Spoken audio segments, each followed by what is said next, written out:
شروع اللہ کے نام سے جو بڑا مہربان نہایت رحم والا ہے۔ یاسین، قسم ہے قرآن کی جو حکمت سے بھرا ہوا ہے۔ اے محمد صلی اللہ علیہ وآلہ وسلم، بے شک تم پیغمبروں میں سے ہو، سیدھے رستے پر۔ یہ خدائے غالب اور مہربان نے نازل کیا ہے تاکہ تم ان لوگوں کو جن کے باپ دادا کو متنبع نہیں کیا گیا تھا متنبع کر دو، وہ غفلت میں پڑے ہوئے ہیں۔ ان میں سے اکثر پر خدا کی بات پوری ہو چکی ہے، سو وہ ایمان نہیں لائیں گے۔ ہم نے ان کی گردنوں میں طوق ڈال رکھے ہیں اور وہ ٹھوڑیوں تک پھنسے ہوئے ہیں تو ان کے سر الل رہے ہیں، اور ہم نے ان کے آگے بھی دیوار بنا دی اور ان کے پیچھے بھی، پھر ان پر پردہ ڈال دیا تو یہ دیکھ نہیں سکتے۔ اور تم ان کو نصیحت کرو یا نہ کرو ان کے لیے برابر ہے، وہ ایمان نہیں لانے کے۔ تم تو صرف اس شخص کو نصیحت کر سکتے ہو جو نصیحت کی پیروی کرے اور خدا سے غائبانہ ڈرے، سو اس کو مغفرت اور بڑے ثواب کی بشارت سنا دو۔ بے شک ہم مردوں کو زندہ کریں گے، اور جو کچھ وہ آگے بھیج چکے اور جو ان کے نشان پیچھے رہ گئے ہم ان کو قلم بند کر لیتے ہیں، اور ہر چیز کو ہم نے کتاب روشن یعنی لوح محفوظ میں لکھ رکھا ہے۔ اور ان سے گاؤں والوں کا قصہ بیان کرو جب ان کے پاس پیغمبر آئے، یعنی جب ہم نے ان کی طرف 2 پیغمبر بھیجے تو انہوں نے ان کو جھٹلایا، پھر ہم نے تیسرے سے تقویت دی تو انہوں نے کہا کہ ہم تمہاری طرف پیغمبر ہو کر آئے ہیں۔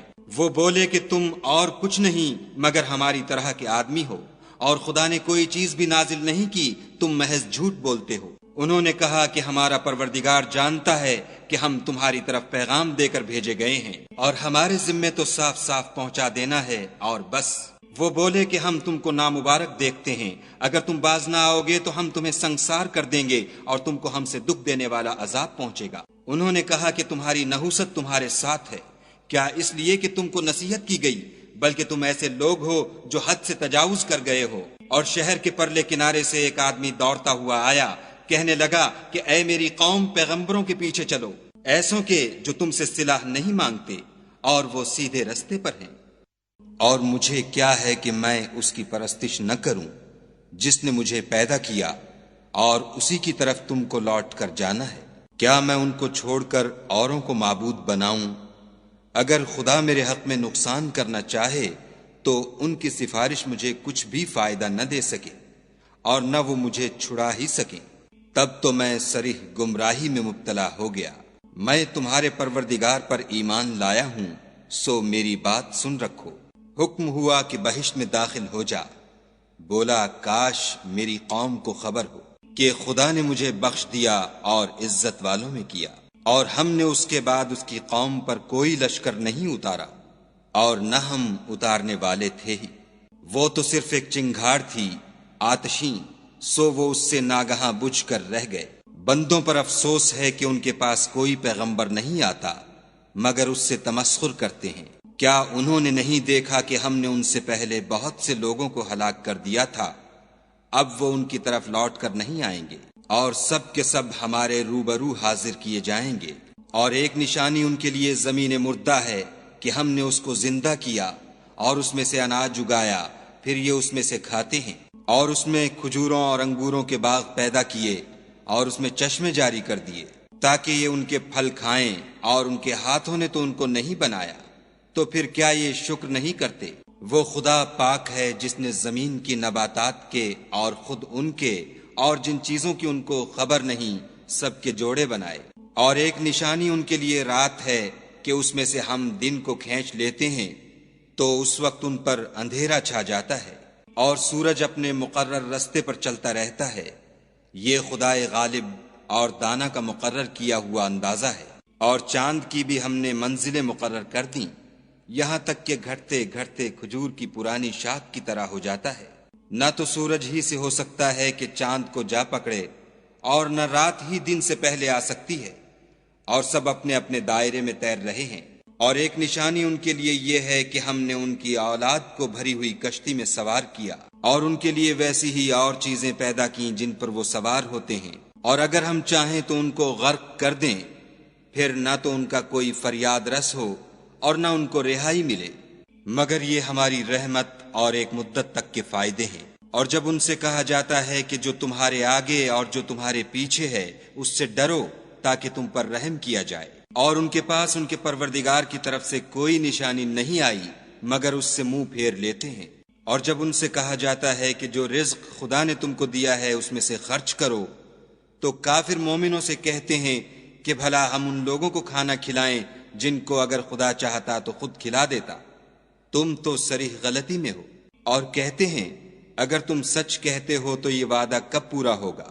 یہ تو ایک چنگھاڑ کے منتظر ہیں جو ان کو اس حال میں کہ باہم جھگڑ رہے ہوں گے آ پکڑے گی، پھر نہ تو وصیت کر سکیں گے اور نہ اپنے گھر والوں میں واپس جا سکیں گے۔ اور جس وقت سور پھونکا جائے گا یہ قبروں سے نکل کر اپنے پروردگار کی طرف دوڑ پڑیں گے، کہیں گے اے ہے ہمیں ہماری خوابگاہوں سے کس نے جگا اٹھایا؟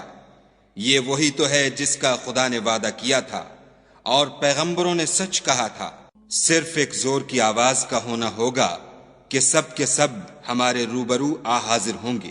اس روز کسی شخص پر کچھ بھی ظلم نہیں کیا جائے گا اور تم کو بدلہ ویسا ہی ملے گا جیسے تم کام کرتے تھے۔ اہل جنت اس روز عیش و نشاط کے مشغلے میں ہوں گے، وہ بھی اور ان کی بیویاں بھی سایوں میں تختوں پر تکیے لگائے بیٹھے ہوں گے، وہاں ان کے لیے بیوے اور جو چاہیں گے موجود ہوگا۔ پروردگار مہربان کی طرف سے سلام کہا جائے گا اور گناہ گارو تم آج الگ ہو جاؤ۔ اے آدم کی اولاد، ہم نے تم سے کہہ نہیں دیا تھا کہ شیطان کو نہ پوجنا، وہ تمہارا کھلا دشمن ہے، اور یہ کہ میری ہی عبادت کرنا یہی سیدھا رستہ ہے۔ اور اس نے تم میں سے بہت سی خلقت کو گمراہ کر دیا تھا، تو کیا تم سمجھتے نہیں تھے؟ یہی وہ جہنم ہے جس کی تمہیں خبر دی جاتی تھی۔ سو جو تم کفر کرتے رہے ہو اس کے بدلے آج اس میں داخل ہو جاؤ۔ آج ہم ان کے منہوں پر مہر لگا دیں گے اور جو کچھ یہ کرتے رہے تھے ان کے ہاتھ ہم سے بیان کر دیں گے اور ان کے پاؤں اس کی گواہی دیں گے۔ اور اگر ہم چاہیں تو ان کی آنکھوں کو مٹا کر اندھا کر دیں، پھر یہ رستے کو دوڑیں تو کہاں دیکھ سکیں گے۔ اور اگر ہم چاہیں تو ان کی جگہ پر ان کی صورتیں بدل دیں، پھر وہاں سے نہ آگے جا سکیں اور نہ پیچھے لوٹ سکیں۔ اور جس کو ہم بڑی عمر دیتے ہیں تو اسے خلقت میں اوندھا کر دیتے ہیں، تو کیا یہ سمجھتے نہیں؟ اور ہم نے ان پیغمبر کو شعر گوئی نہیں سکھائی اور نہ وہ ان کو شایع ہے، یہ تو محض نصیحت اور صاف صاف قرآن پر از حکمت ہے، تاکہ اس شخص کو جو زندہ ہو ہدایت کا رستہ دکھائے اور کافروں پر بات پوری ہو جائے۔ کیا انہوں نے نہیں دیکھا کہ جو چیزیں ہم نے اپنے ہاتھوں سے بنائیں ان میں سے ہم نے ان کے لیے چار پائے پیدا کر دیے اور یہ ان کے مالک ہیں، اور ان کو ان کے قابو میں کر دیا تو کوئی تو ان میں سے ان کی سواری ہے اور کسی کو یہ کھاتے ہیں، اور ان میں ان کے لیے اور فائدے اور پینے کی چیزیں ہیں، تو کیا یہ شکر نہیں کرتے؟ اور انہوں نے خدا کے سوا اور معبود بنا لیے ہیں کہ شاید ان سے ان کو مدد پہنچے، مگر وہ ان کی مدد کی ہرگز طاقت نہیں رکھتے، اور وہ ان کی فوج ہو کر حاضر کیے جائیں گے۔ تو ان کی باتیں تمہیں غمناک نہ کر دیں، یہ جو کچھ چھپاتے اور جو کچھ ظاہر کرتے ہیں ہمیں سب معلوم ہے۔ کیا انسان نے نہیں دیکھا کہ ہم نے اس کو نطفے سے پیدا کیا، پھر وہ تڑاک پڑاک جھگڑنے لگا اور ہمارے بارے میں مثالیں بیان کرنے لگا اور اپنی پیدائش کو بھول گیا، کہنے لگا کہ جب ہڈیاں بوسیدہ ہو جائیں گی تو ان کو کون زندہ کرے گا؟ کہہ دو کہ ان کو وہ زندہ کرے گا جس نے ان کو پہلی بار پیدا کیا تھا، اور وہ سب قسم کا پیدا کرنا جانتا ہے، وہی جس نے تمہارے لیے سبز درخت سے آگ پیدا کی، پھر تم اس کی ٹہنیوں کو رگڑ کر ان سے آگ نکالتے ہو۔ بھلا جس نے آسمانوں اور زمین کو پیدا کیا، کیا وہ اس بات پر قادر نہیں کہ ان کو پھر ویسے ہی پیدا کر دے؟ کیوں نہیں؟ اور وہ تو بڑا پیدا کرنے والا اور علم والا ہے۔ اس کی شان یہ ہے کہ جب وہ کسی چیز کا ارادہ کرتا ہے تو اس سے فرما دیتا ہے کہ ہو جا، تو وہ ہو جاتی ہے۔ وہ ذات پاک ہے جس کے ہاتھ میں ہر چیز کی بات چاہت ہے، اور اسی کی طرف تم کو لوٹ کر جانا ہے۔